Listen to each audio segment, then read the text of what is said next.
Boom, streaming.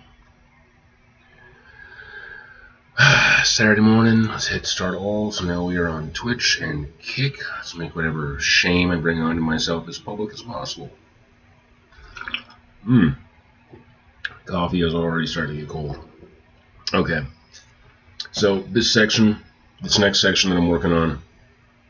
Sorry, apple in my teeth. Delicious and nutritious. This is like a big scene for Belaine and Gregarious 2.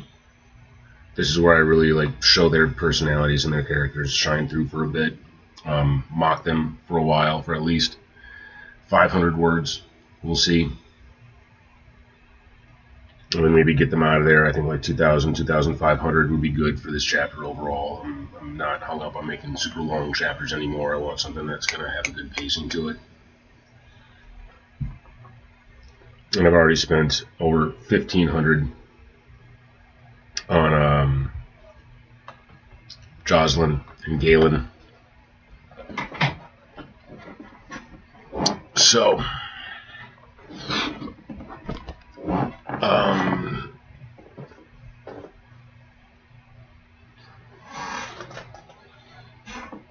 still trying to get fully organized. And this isn't what I want to write. Like, I woke up this morning with the urge to write, a Substack about why I want to be a writer. But I feel like this is something I got to keep pushing on regularly. But after this, even though I only feel like I've got like 500 words, like I'm in that mode where I'm pushing to do that, I feel like there's other stuff that I need to be writing. Like, I need to get on Substack, I need to get a following, I need to be gaining as much attention as I can to my reading and my writing and all that, and yeah. And I'm anxious. I'm hoping that this is engaging. Like, someone told me yesterday that my book Drowning, The Lonely Isle, the one that precedes this, it pulls people in so that they want to keep reading, which is good. Like, it should feel like it's pulling you in is a great term for it. Because, drowning. But then, like, my older work that's just much more character heavy, it was just busy, it was just noisy. And I really worry about the noise and it not progressing properly. So I'm a little concerned about that. I think that's something, though, that I'm going to wait and catch in the edit. So it's better to catch that stuff in the edit than to go back and try and fix stuff while you're still trying to progress in the story, because it just creates this fatigue and this burnout, and your brain just kind of goes numb. So what do I have for my notes on this? We're in the middle portion of this chapter. Galen and Jocelyn have just left the room. I did that off camera. So if you want to get it all, either catch my streams in the future when I'm editing this stuff and going over it with a fine-tooth comb, or just, buy the book. Just buy the book. I keep telling myself I want to get the artwork for the cover done before I put it up for pre-sale, but I'm really thinking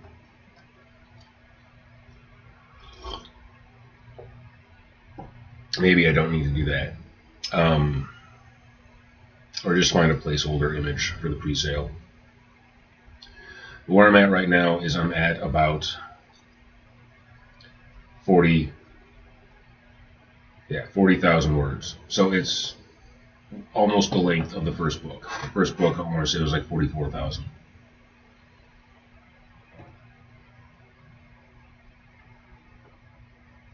So, middle, Belaine fusses over the king. Belaine is weird. It's going to keep telling me that it's misspelled. The word itself, the name, is supposed to have an umlaut or a croissant or whatever the fuck goes above the little tag dash thing above one of the letters, the E. But I'm not sure how to make that happen. And I don't want to search for it right now. I kind of want to search for it right now, but I don't want to search for it like right now. No, stop. Okay, so Belain fusses over the king, much to his annoyance, although he tries to remain kindly to his granddaughter. She talks up her brother, who is mostly silent, largely because she talks over him, answers for him, and interrupts. Double meaning later. Since you want second read discomfort, Belain praising her father, Garth, while the king lies poisoned. Poison is declared. Garth is next in line. On first read, it's annoying daughter behavior. On second read, it's premature coronation energy. That's delicious. She also casually insults Garret and makes accusations about Arista. Let her escalate. Start with, oh grandfather, you look pale. Move to ever since the woman came. Then to, I always said it was improper to have beasts in the inner hall. Let her ramble in increasing certainty, but shape it. Each ramble should hit a different target, plant a different suspicion, reveal her insecurity. She is ridiculous. This section is where we seed some evidence against Gregarious too, but hide it under Belain's ramblings and gossip about other characters. She should have nothing nice to say about anyone who is not immediate blood relations. People she complains about and unknowingly implicates are Arista and Miri, South Rael, Corvin, and Kaelin. So basically, this is going to make her out to be like a bigot because she only talks about the demi-humans. Not even realizing that Arista is a demi-human yet. She's still disguised as one, or disguised as human. So this is a little bit of inherited bigotry that she's developed from Garth.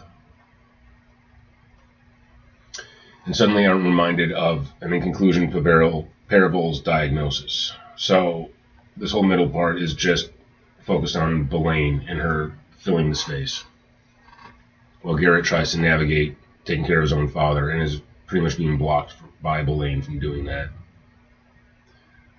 And there's some scenes that I have in mind that I guess I want to distract myself real quick. And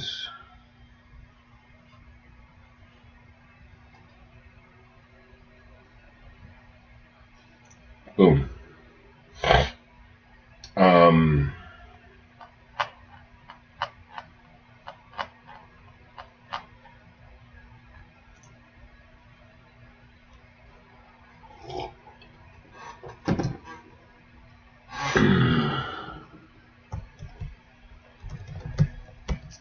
Emergent chapter notes. I should add a scene that is Garret and Corvin training at dawn.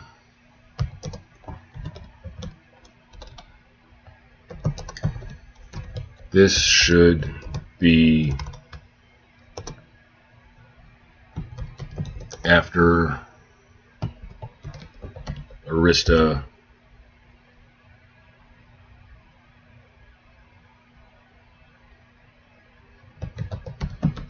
abstains from intimacy with Garret and before the duels. This is a chance for exposition from Corvin and some shadowing.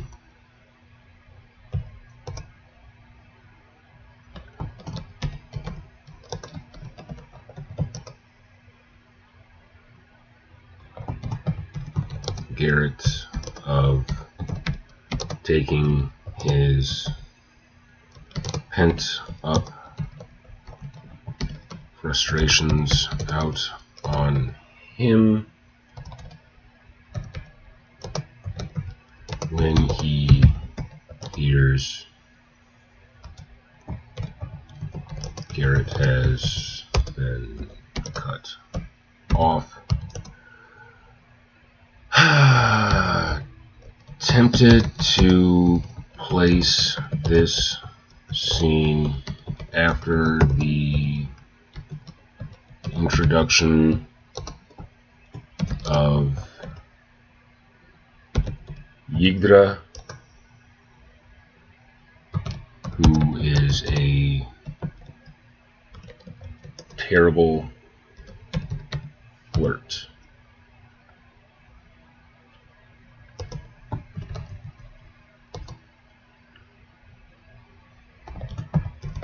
And Garret suggests that Corvin take her up on her offers. Corvin confides that Miri would probably not like that. Reveals that the two have an arrangement, though are not quite courting. Corvin confides that he gets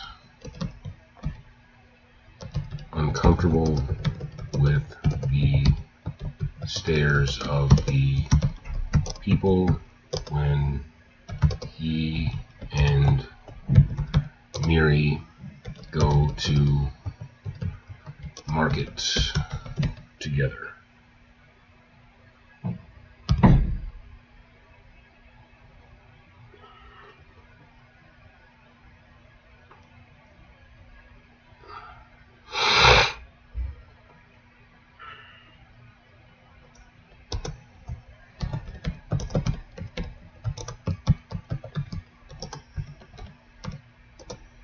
It should loosely echo Garret's own uncertainty and fear regarding Arista revealing herself as a mermaid.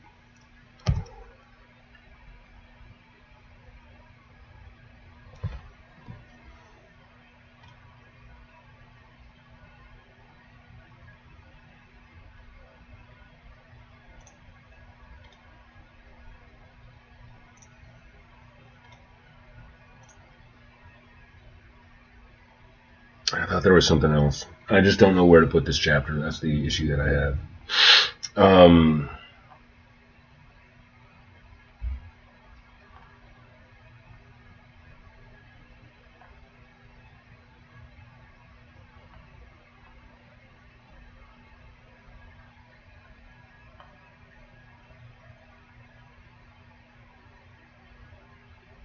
Chapter 13 is when I bring the troll in.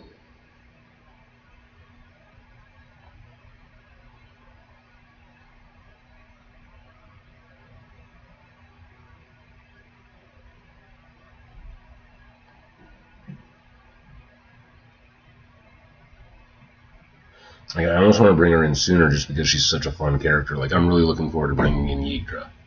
Really looking forward to bringing in Yggdra. But it's chapter 8.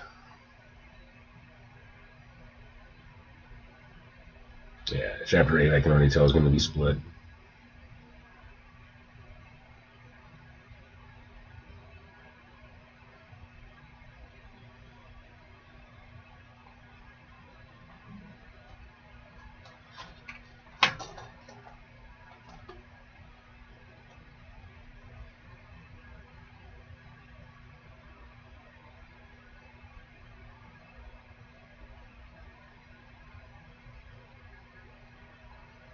Chapter 7, I have the troll witch is mentioned by Gregarious too.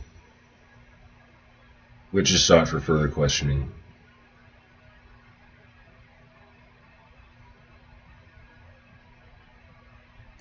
That could be a break right there. Yeah, I am worried about my middle section like kind of falling apart and doing too many early reveals and whatnot. I just got to get to chapter 6.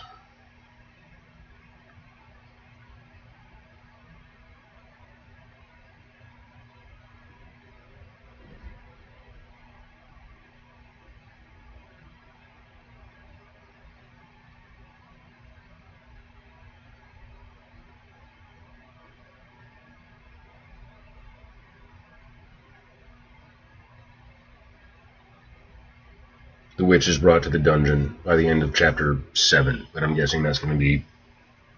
Chapter 7 is going to be split into maybe 3 separate chapters from the looks of it. See, it feels like a lot... See, and this is what sucks, is getting so far in and being like, is this good? Is this good? Is this actually going to make for a good story?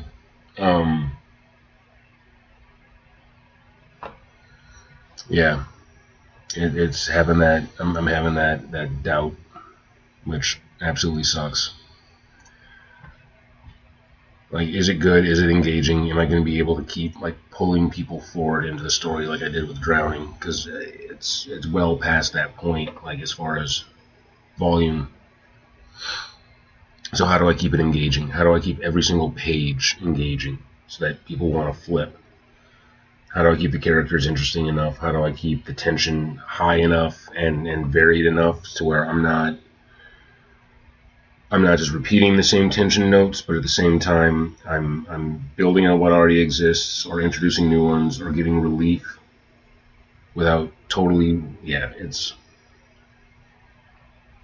I'm at that struggle phase.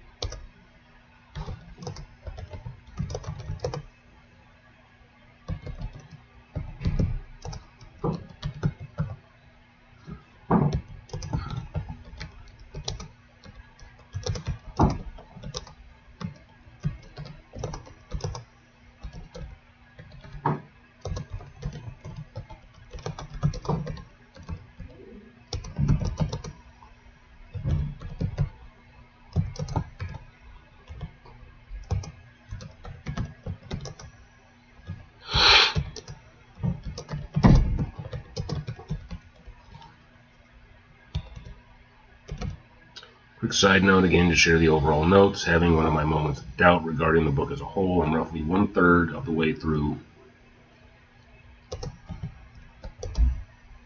And at the point I usually give up when writing a book, wondering if it is good and engaging enough to continue.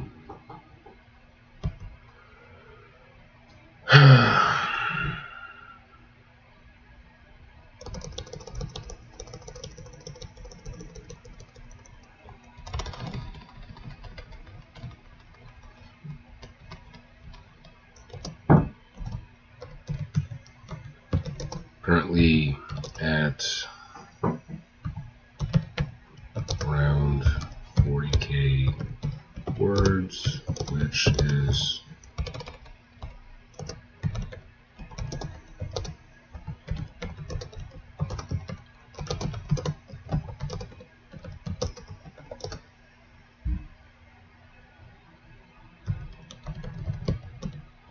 entirely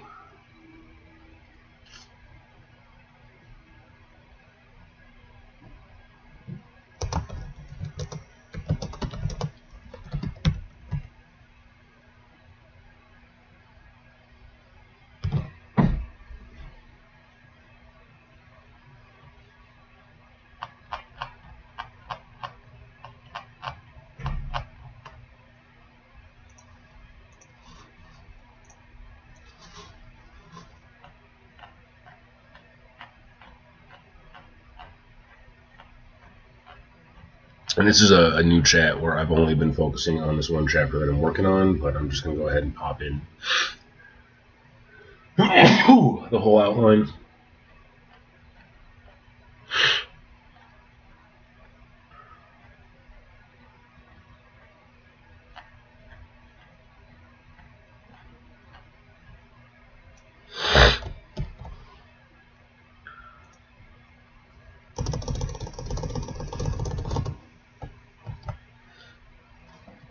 Assuming it's not too long.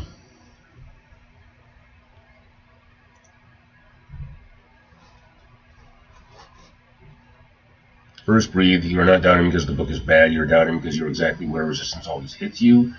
You said it yourself. This is the point I usually give up. It's not about quality. It's about psychological pattern. You're at 40K words in. That's not failing. That's commitment. Let's talk honestly and structurally. Is this good enough? Yes. That's not the real question. The real question is this structurally coherent and thematically alive enough to sustain 80 to 90K?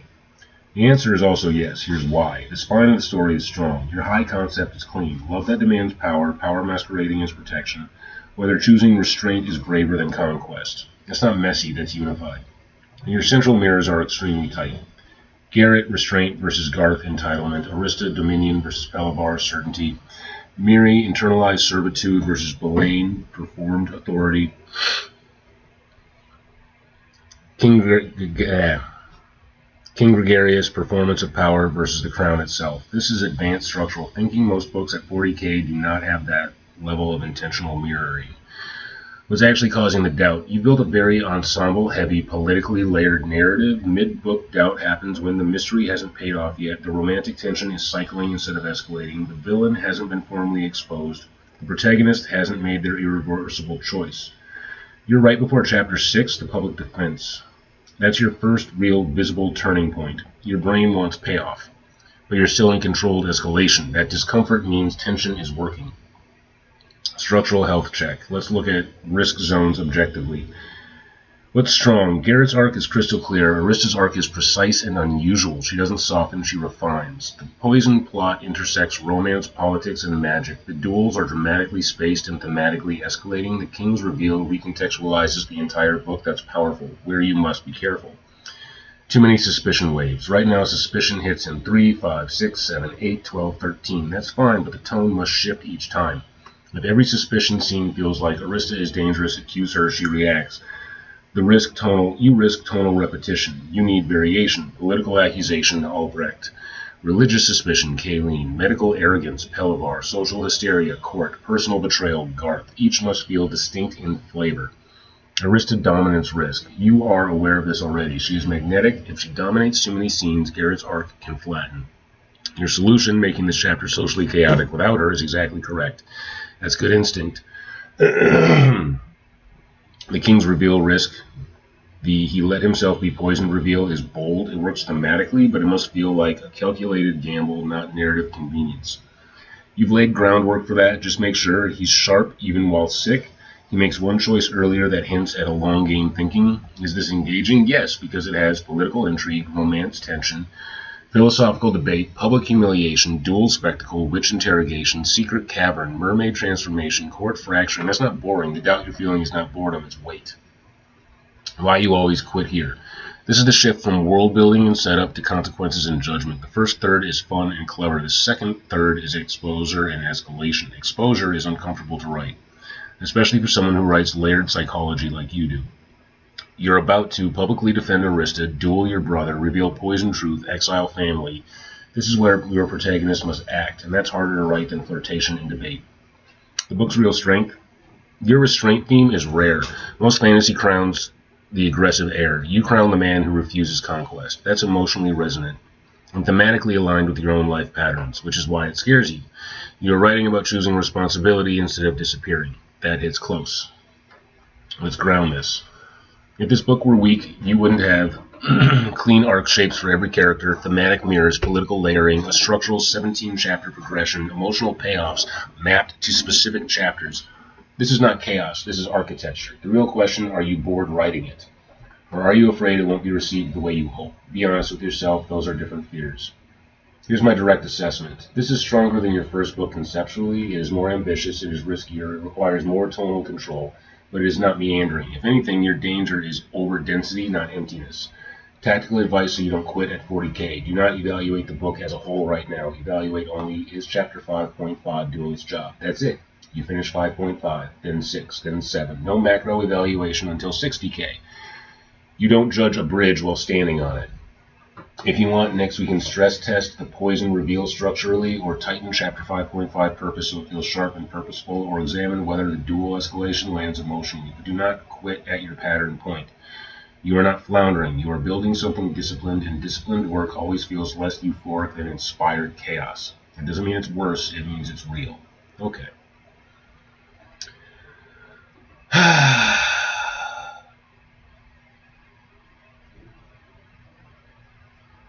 Unfortunately, I need that from ChatGPT sometimes, that little boost to make sure that I'm on track, that I'm doing things right. I recently learned about the different types of writers that there are. So, like, the main camps would be pantsers and plotters. And pantsers just write everything from the seat of their pants. And plotters plot everything out. And I used to be a pantser, and I never finished because I would get to that point and just, is this any good? And it would be such a large cluster of work that I couldn't really review it with any kind of clarity. And I would have to stop. Like, if you actually were watching me write the last book that I was working on, The Undying Ember, and streaming that, I used to stop and read the entire thing through before I would start writing again. And I did that a few times in order to stay on track. And that gets a little bit exhausting. And with the last book, I didn't do that. I just plotted everything out and I went. And like I said, that was 44,000 words. So I was able to stop the book at the point where I normally stop writing a book. And now I'm reaching that point, and I'm like, is this worth it? Is this worth the time investment and the commitment and getting it done? And I hate that. I really, really hate that.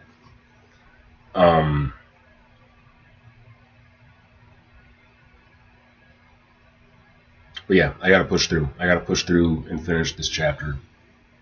And I hate how I keep trying to come up with these chapters that are supposed to be funny and just putting in goofy characters, and then there's just some sort of like resonant chord that strikes where like the allegory becomes a little too personal. But in this next section, it's a little bit like, I want this to be scathing to the people who read it, that it's based on, or the people that comply with this particular architecture of this unearned authority and this privilege and just this raised brattiness.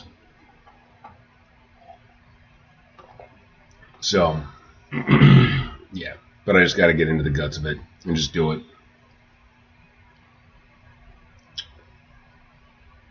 And freshen up my coffee.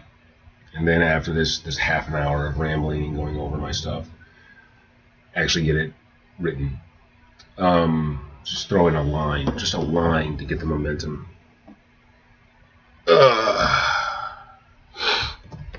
With that distraction past, Garret turned his attention to his father, the once proud monarch who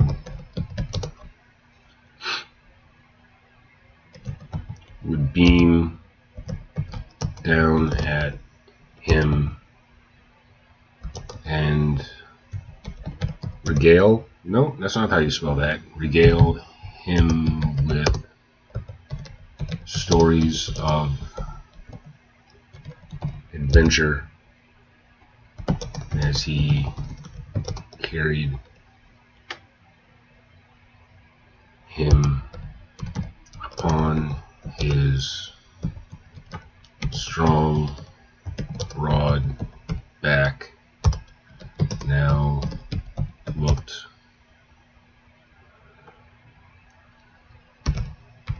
thin and pale, without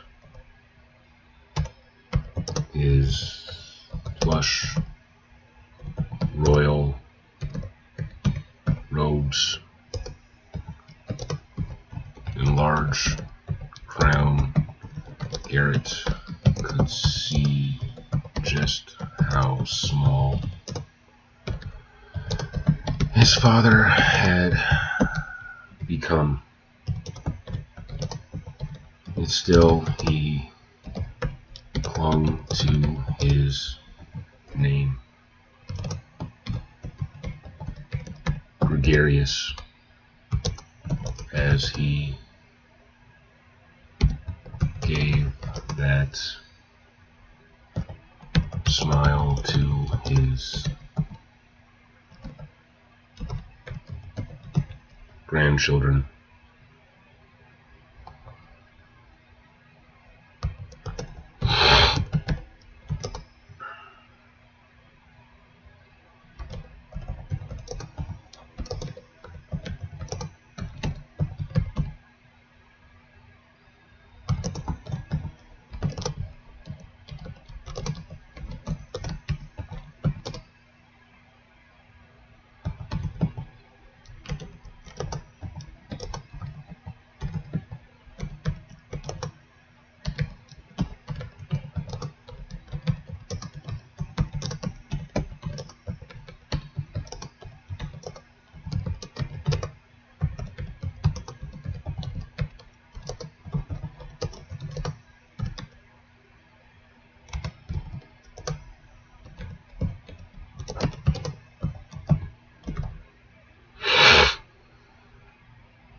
So regale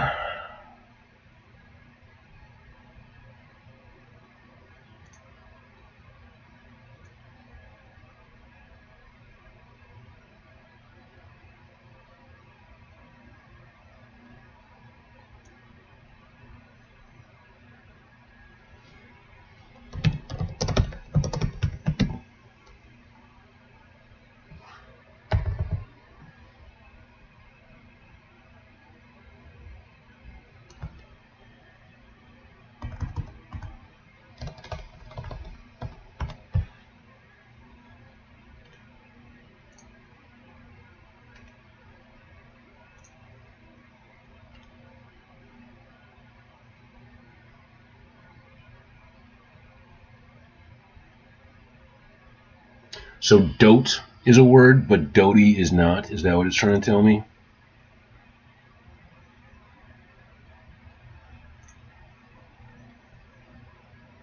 Well, I'm keeping it. Fuck that.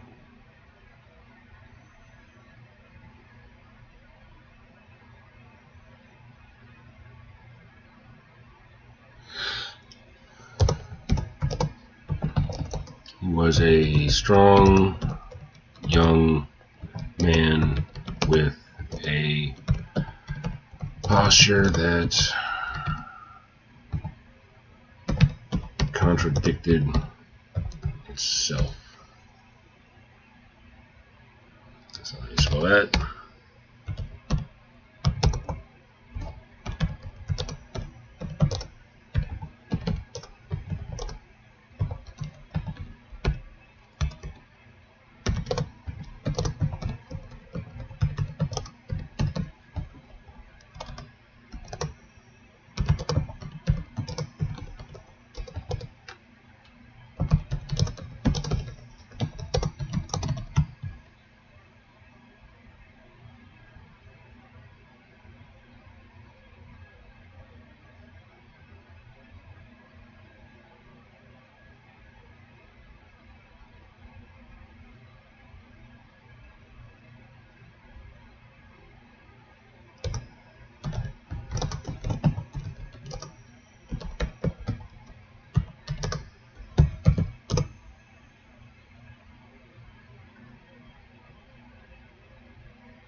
Oh,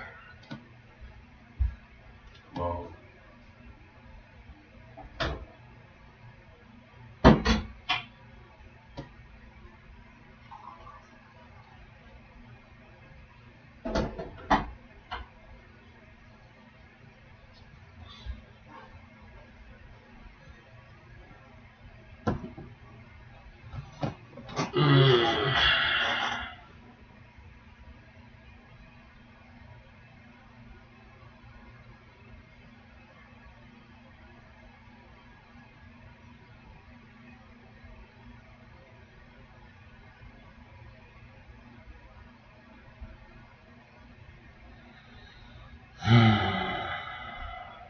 That distraction passed, Garret turned his attention to his father, the once proud monarch who would beam down at him and fill him with stories of adventure as he carried him upon his strong, broad back, now looked thin and pale. Without his plush royal robes and large crown, Garret could see just how small his father had become, yet still he clung to his name, gregarious, as he gave that smile to his grandchildren.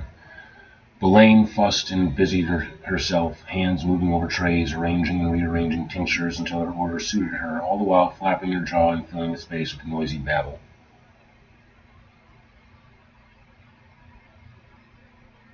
Gregarious, too, the king's namesake, stood nearby, but distant enough not to be trampled by his doting sister.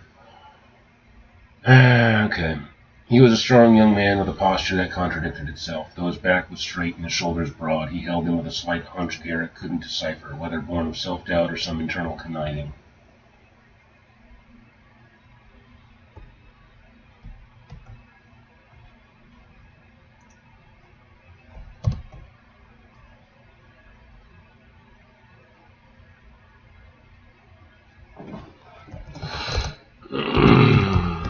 As children,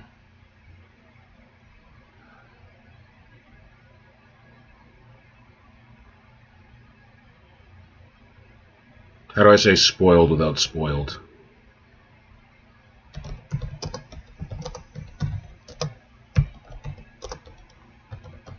They've been overindulged.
As children, they had been overindulged and privileged. They were the crown prince's progeny, and Gregarious, too, was someday fated to wear the crown, so it was almost as if their first words had been royal decrees.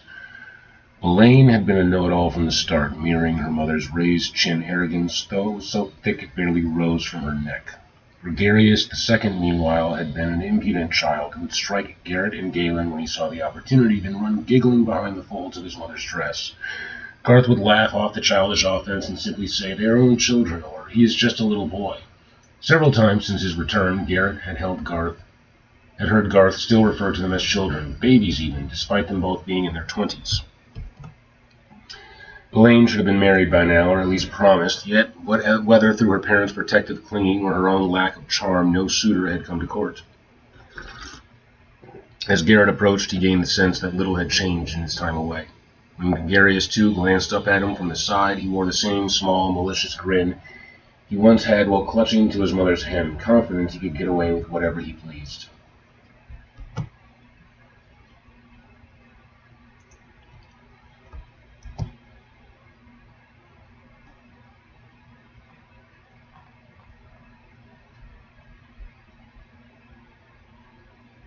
Was refined, removed repetition of Sunday, clarified sentence rhythm in the first paragraph, smoothed from her neck and adjusted cadence, tightened phrasing around childhood behavior for sharper delivery, controlled paragraph breaks to emphasize indulgent behavior, parental enabling, arrested development, present-day continuity.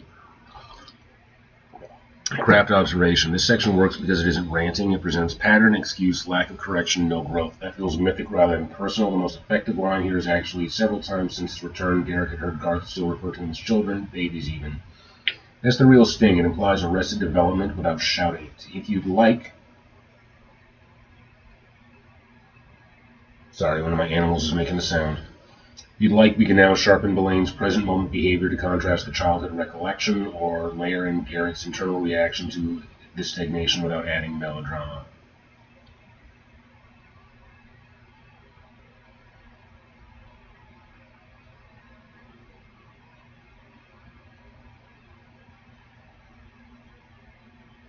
About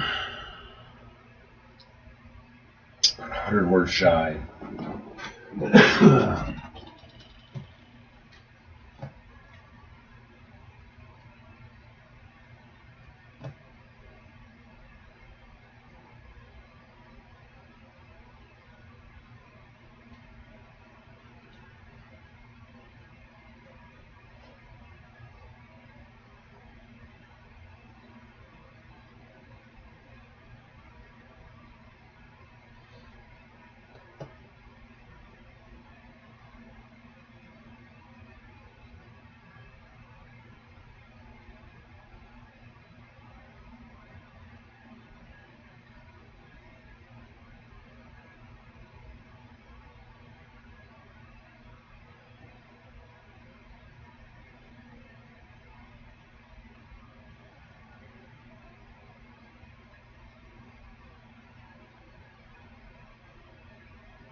morning, Riz. Hey, buddy. Hi, little crabby boy. Good morning. All right.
Garret offered the arrogant youth a raised tilt of his head in recognition.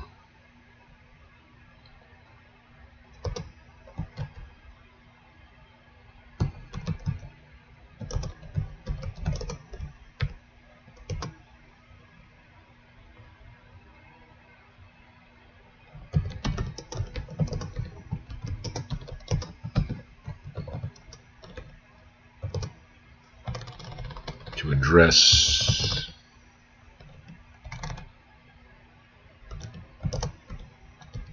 his infirm father.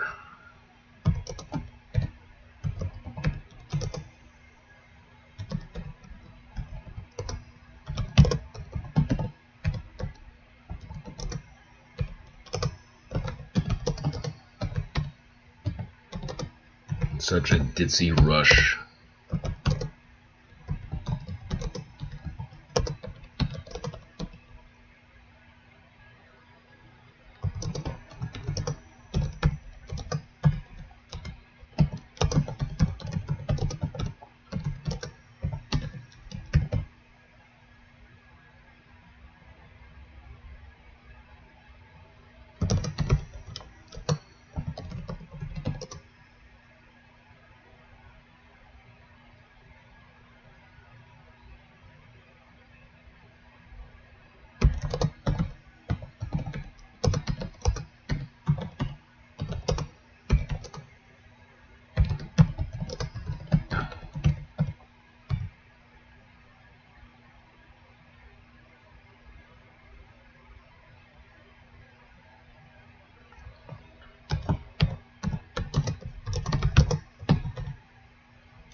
Rizzy, you're waking up, dude. Hi. Hi, buddy. Hi, buddy boy. Good morning. Good morning, Rizzy guy. You a little sleepy boy? Are you a little sleepy boy? Hi. No. Hi, grumpy pants. Good morning. Hey, Lou. Can you move? Move. You're blocking me. Come on. Good girl, Lou. Let's see. So that's my 500 words. I was hoping the scene would be done, but I got into exposition.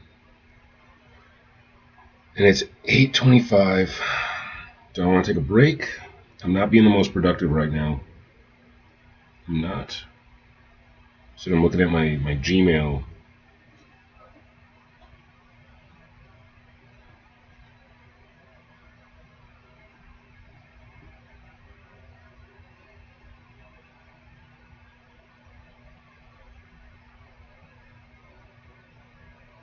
Apollo Care Services, LLC, $30 to $45 an hour, designated manager.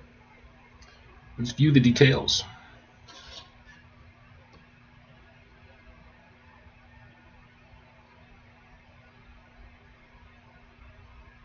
It's in New Brighton.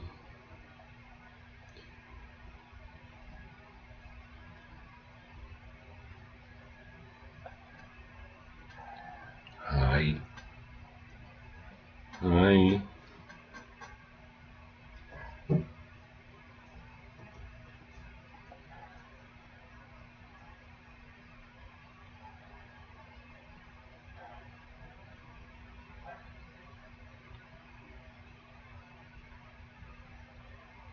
Okay. Yeah. Not familiar with that line of work.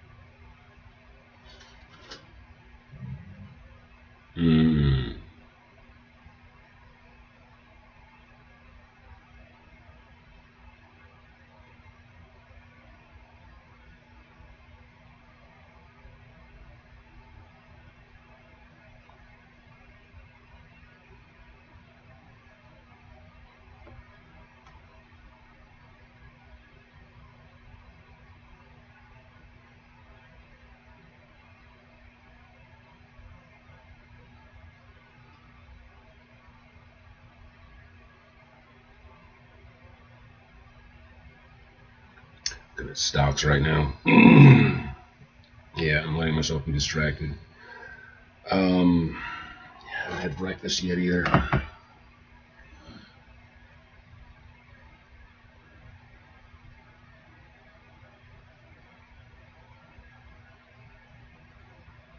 So where am I going with this scene? Like, I feel like I moved Garret in just a little too soon. Like, he was a little too aggressive. I could have paced it out just a little bit more.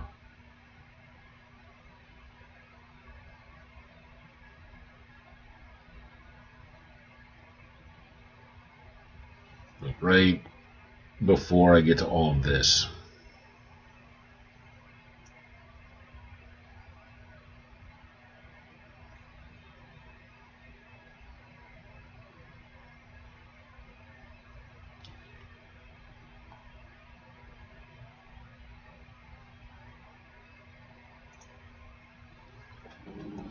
I feel like I moved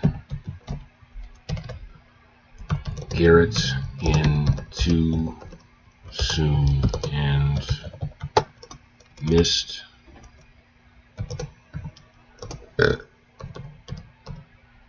opportunity to let Boleyn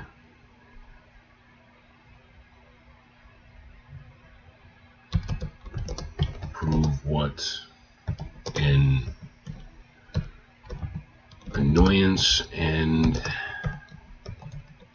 inherited bigot she is.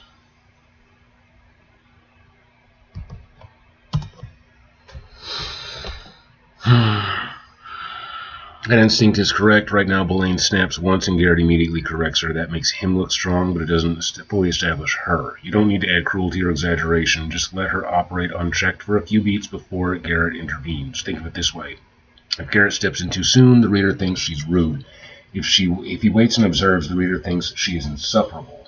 That's a very different emotional reaction. What you miss structurally, this was an opportunity to show performance of competence, authority without authority, prejudice, absorbed and repeated her need to control space. Instead, you move straight to confrontation. Let's let her expose herself first.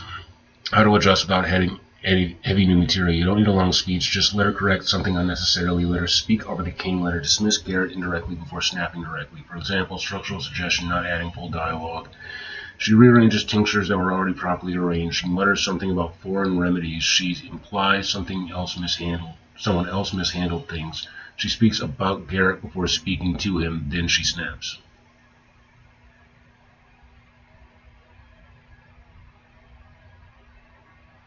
Why this matters for theme. This chapter is about a vacuum of authority, people performing rule, Garret realizing he must step in, hence him physically stepping in. If he intervenes too quickly, the vacuum never feels real. Let the room tilt first, then steady it. Also, inherited bigot. Be careful with that word in execution. Don't make her say things cartoonishly hateful. Instead, let it show in dismissal of outsiders, condensation towards Safrael, subtle disgust at anything unfamiliar, the assumption that proper equals ours. Prejudice is most uncomfortable when it's casual. The balance you want. You don't want spite writing, you want recognition writing. Let the reader think, oh, I've met that person. That's the burn. You can do one of three things. Insert 3 to 5 lines before her snap where she overdirects, misquotes medical advice, or speaks as though she has authority. Delay Garret's physical action, snatching the cloth by one exchange. Like gregarious to smirk first, reinforcing the dynamic. You don't need much, just a few beats. You're thinking like an editor now, not just a writer. That's growth. If you'd like, paste the section right before her snap. And I'll show you exactly where to stretch it minimally, surgically, or so she lands harder without becoming a character.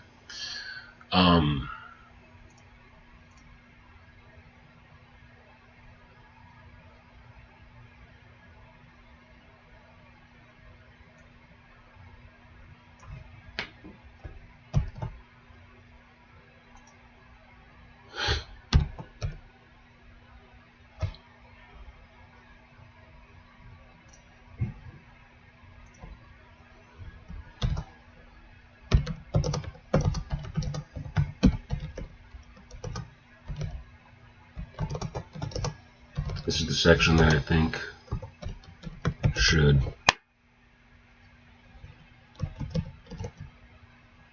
precede her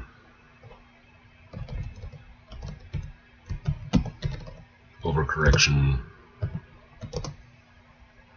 and bigotry. The line about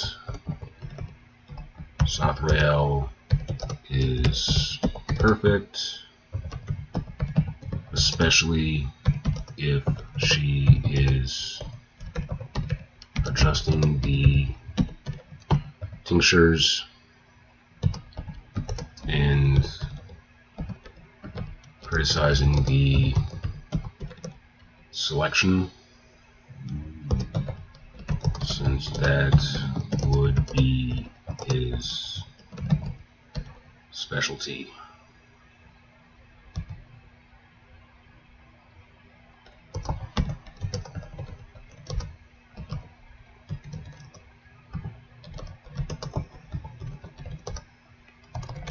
A side comment about Garret and especially Arista, possibly tying in a grievance Miri, like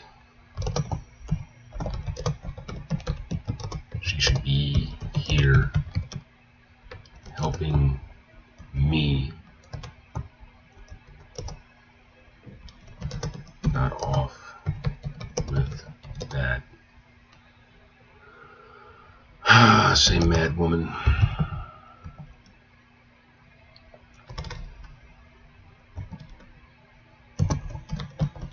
Arista.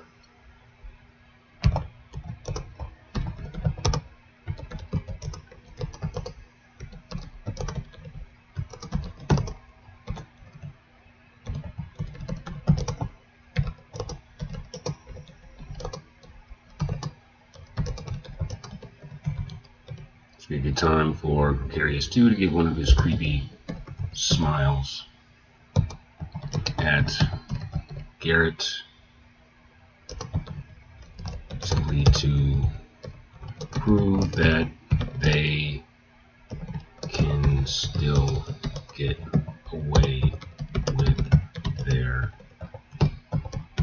disrespect.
Okay, let's see if ChatGPT can help me generate this section that I just described.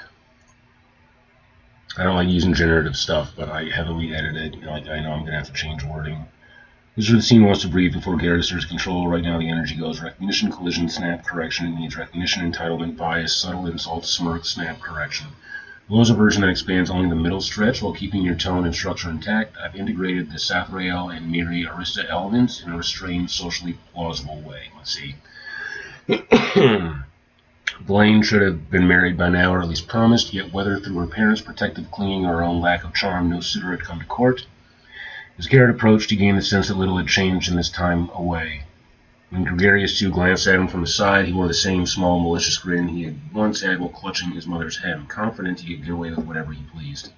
Garret offered the arrogant youth a slight tilt of his head in recognition, then stepped past him to address his infirm father. Blaine, meanwhile, hovered over the bedside table, rearranging tinctures that had already been set in careful order. She lifted one vial, squinting at the sediment as though discovering fault. "These mixtures are rather unconventional," she murmured, though loud enough to be heard. "I suppose Sathrael prefers novelty to reliability. One never knows quite what foreign apothecaries consider appropriate." She shifted 2 vials apart as if they might contaminate one another simply by proximity. "And Miri should be here assisting," she added briskly. So I don't like that line. You know, the placement is okay, but Miri should be here assisting me, she added briskly, wringing out a damp cloth. "It is hardly fitting for her to spend time in private company with that woman while grandfather declines." At that, Gregarious' 2 grin deepened. He leaned back against the bedpost, arms folding loosely across his chest, watching Garret with open amusement. Blaine rounded the headboard in such a hurried flurry that she nearly collided with him. She stopped short, stunned for a half-breath, before disdain twitched across her broad features. "Out of the way, Uncle Garret," she snapped. "I'm attending to my grandfather's health. I don't need you in the way." She attempted to shoo him with a damp towel in her hand. Garret snatched the cloth and whisked it from her grasp deftly. He folded it just as quickly and set it on the nightstand. "He's attended. Perhaps a bit of quiet would serve him better." She shifted into a look of quiet discomfort. Okay. It gives me the gaps and the spacing that I want.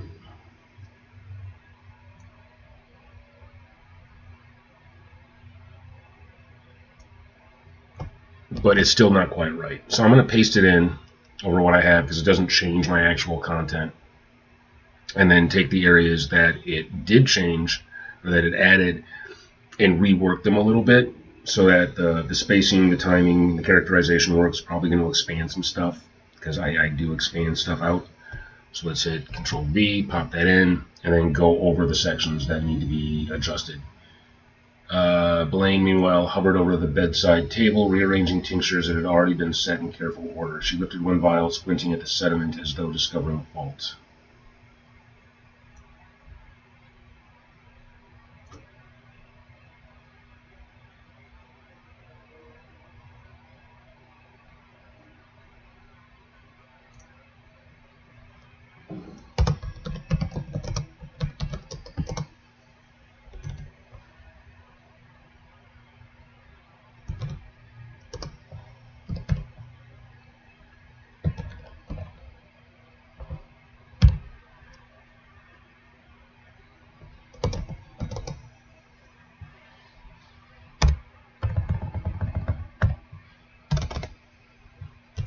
And squinted at the sediment as though discovering a fault.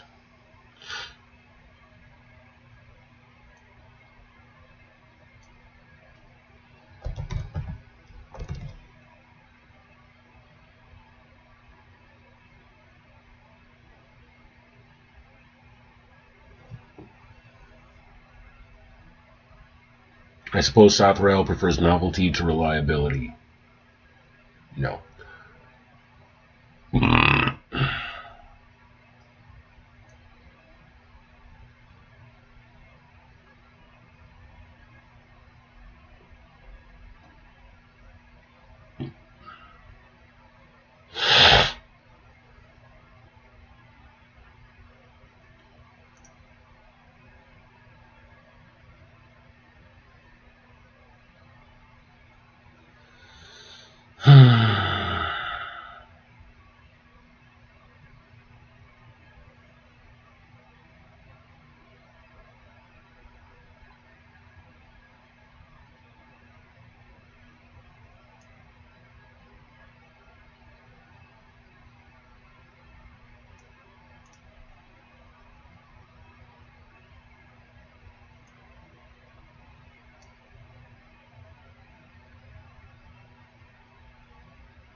I can't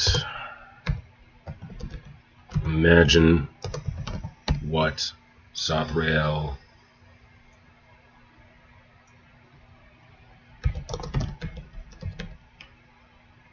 is thinking with these exotic concoctions. One never knows.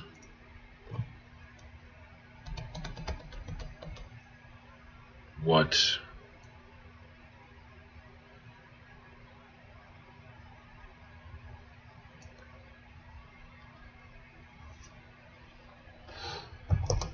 a dark elf considers appropriate. She shifted two bottles apart as if they might contaminate one another simply by proximity.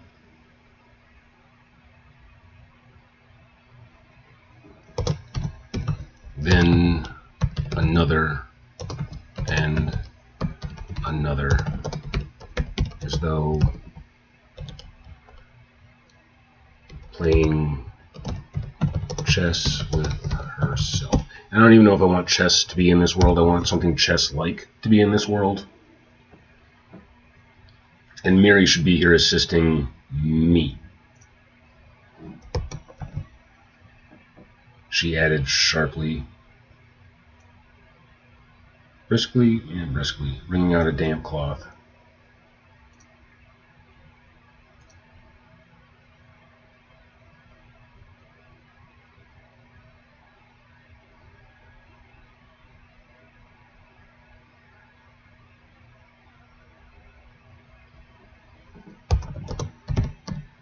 As though strangling it.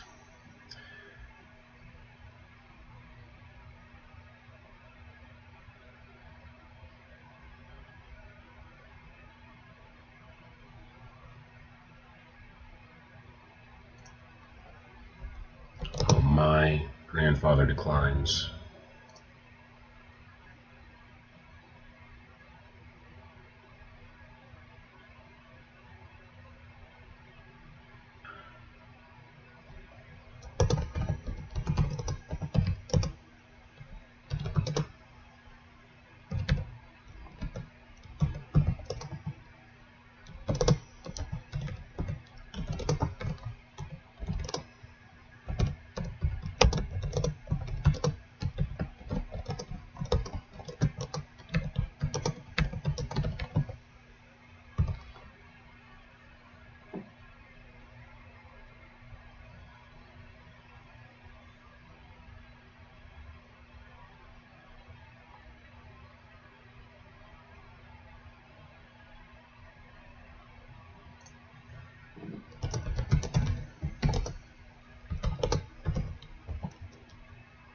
For that mad woman, like she has to hurl an insult at Arista while Garret is present.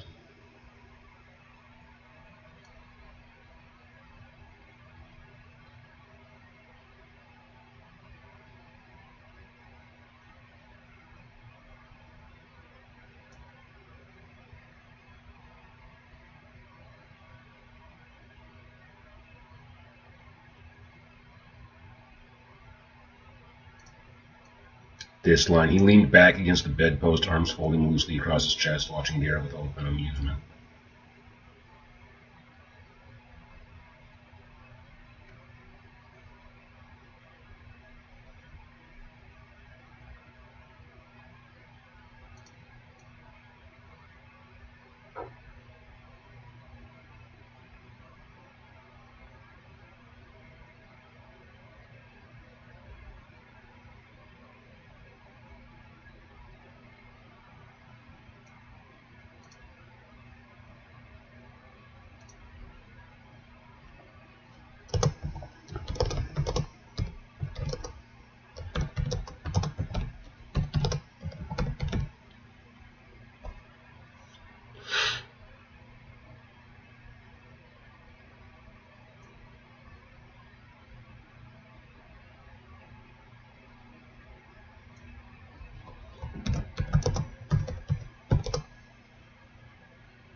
Flared with entitlement.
So still further than I want. Like I was hoping to be able to condense this in less words, but I spent time on Garret's exposition, and returning to Garret's internal monologue is important. Mrs. Strong, entitlement and inherited prejudice are clear without becoming cartoonish. What it needs now is tightening and tonal control so the bias feels casual rather than theatrical and the rhythm flows cleanly. I've refined grammar, cadence, and a few phrases that were slightly heavy-handed without changing your intent. Garret offered the arrogant youth a slight tilt of his head in recognition, then stepped past him to address his infirm father. Elaine, meanwhile, hovered over the bedside table, rearranging tinctures that had already been set in careful order. She lifted one vial filled with a dry liquid and squinted at the sediment as though discovering fault.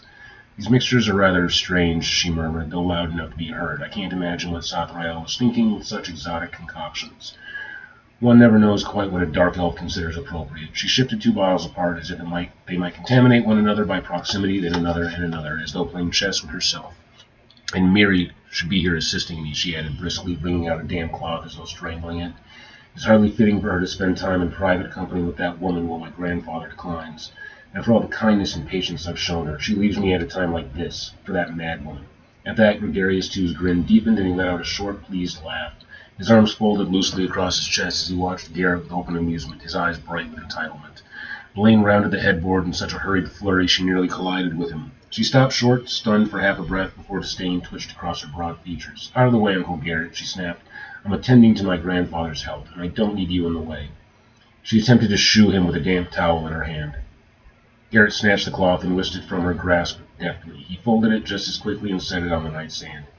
"He's attended. Perhaps a bit of quiet would serve him better." She stiffened, smoothing her skirts as discomfort settled across her features.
Blaine huffed.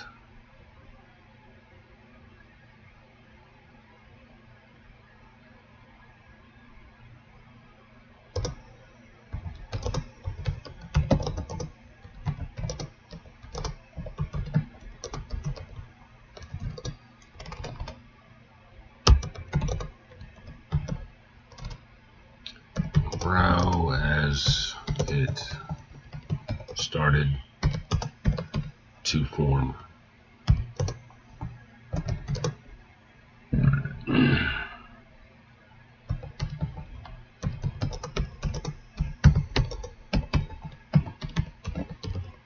She stamped her feet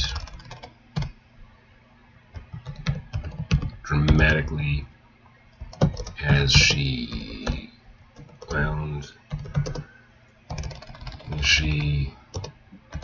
made her way to the small couch on the opposite side of the bed. "Come sit with me,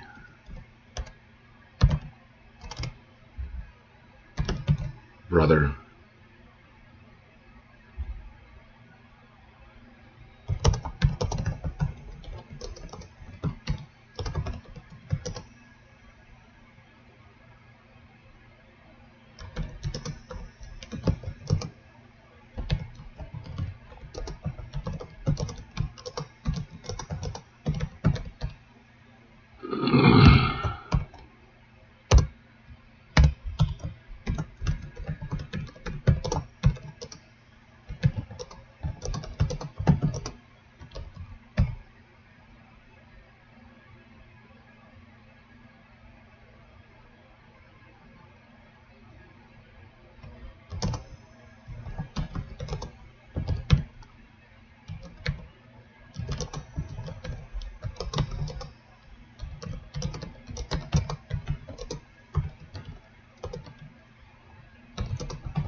I just left the post and reviewed your book. Here's the link attached below. Okay.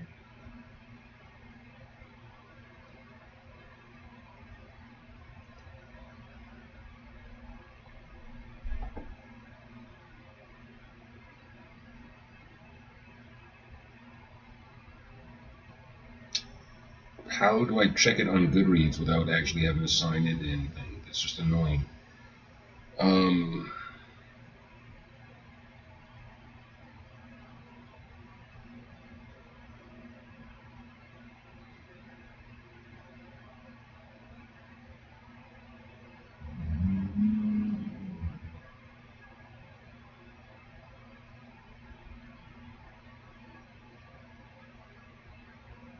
Damn it.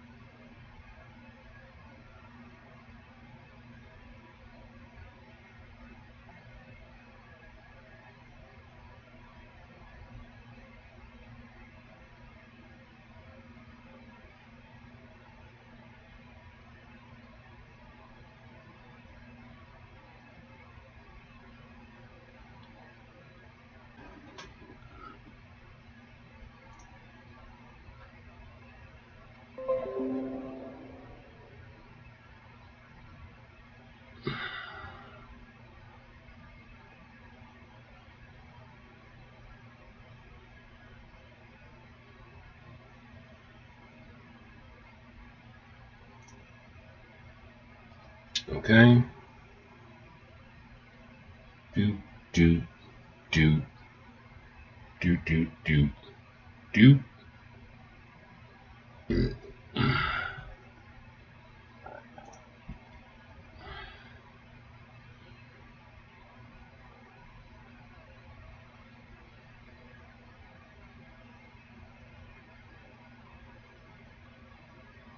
The fuck? Sent me like 3 emails to verify.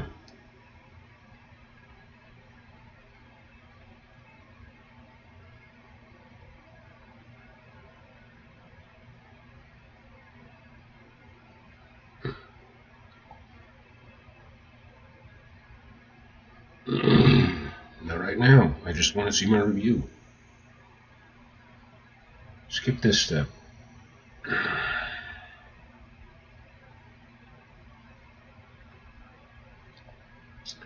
God damn it.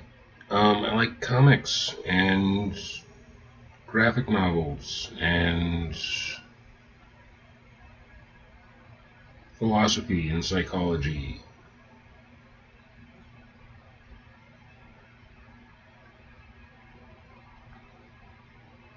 Next. Skip. I don't care. Yes. Skip. I don't fucking want recommendations. God damn it. I'm here as the author.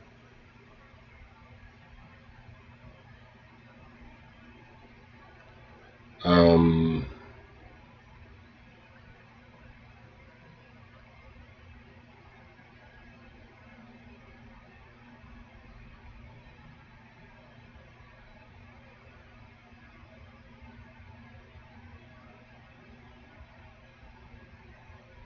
3 ratings, 3 reviews.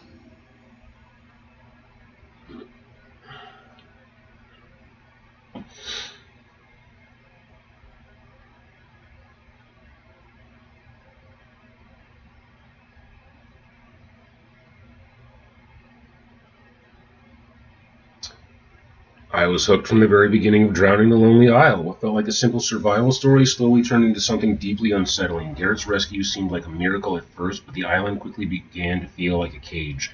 The mermaid is written in a way that kept me constantly unsure whether she was protector or captor, and that tension never lets up. The atmosphere is heavy, intimate, and haunting. I finished it feeling unsettled in the best way.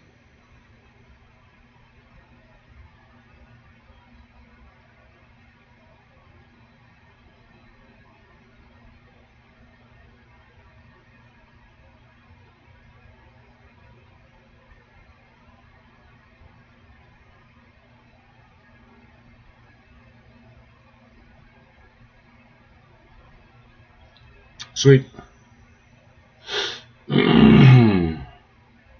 This novella is very well written, and I found it to be engaging and entertaining. There are elements of adventure, horror, romance, and fantasy. Waltz defines the meaning of bravery, love, and relationship.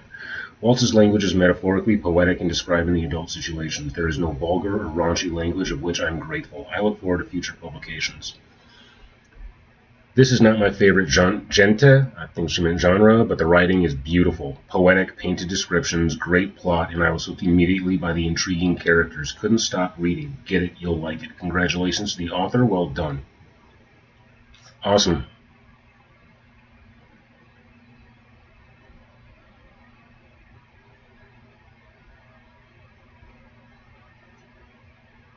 Awesome. So yeah, I got my 3 reviews. Reviews count for a lot. Like 100 reviews means I'm established, and people are more likely to pick it up and read it.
Elaine huffed, brushing a bead of sweat from her brow as it began to form. She stamped her feet with exaggerated drama as she made her way to the small couch opposite the bed.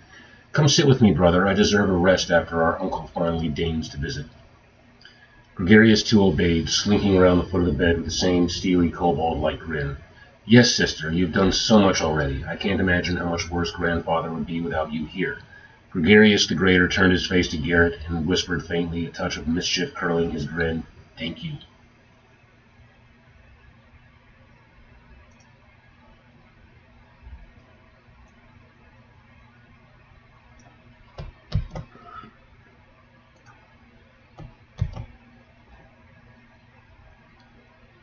Exaggerated drama sharpens her entitlement visually without over-explaining, finally deigns to visit, reinforces her sense of self-importance in a subtle, aristocratic way, a touch of mischief curling his grin, gives Gregarious two's thank you extra edge, suggesting it's partly a taunt at Garret's expense. If you want, I could also suggest a small addition to Garret's internal perspective here, just a fleeting thought or observation to make his calm authority contrast even more sharply with their pretense. It would make the tension between them feel richer. Do you want me to do that? No. I'm good for now. I have done about 800 words, which is kind of where this chapter has been going in sections. Again, like I've said for the past couple days, I want to come back to this later and work on it some more. I'm going to take a little bit of a break now. The next section is going to be more cutting, scathing remarks from Belaine in order to just really try to emphasize what an awful young woman she is. And I need to include the section of her talking shit about every demi-human in the castle. So Corvin and Dunrick, and I've already managed to throw in comments about Arista, Miri, and Sothrael. So talking about the guard, which will actually tie in perfectly. If she's talking shit about the guard, like the two highest captains, the only guards that we really know personally so far in the story, and then talking up her brother and how great and heroic he is, even though he's just a conniving little shit.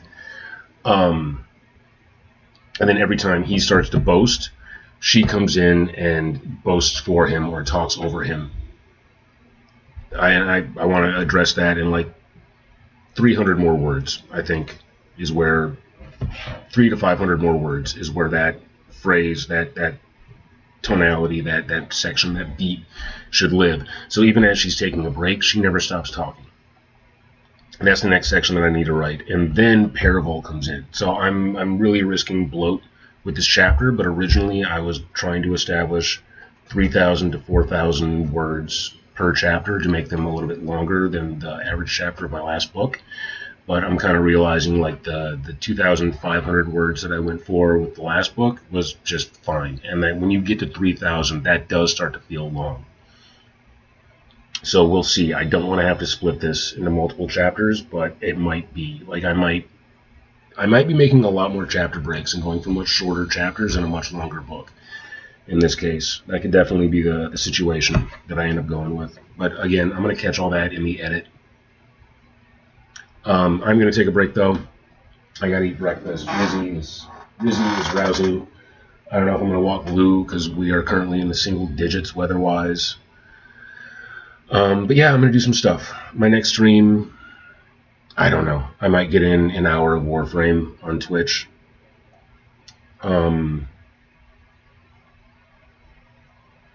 But yeah, I got to do some living, some adulting, maybe some light cleaning. Yeah, I'll be back. All right. Minimize that. Go to OBS. Oh, attempts to jump.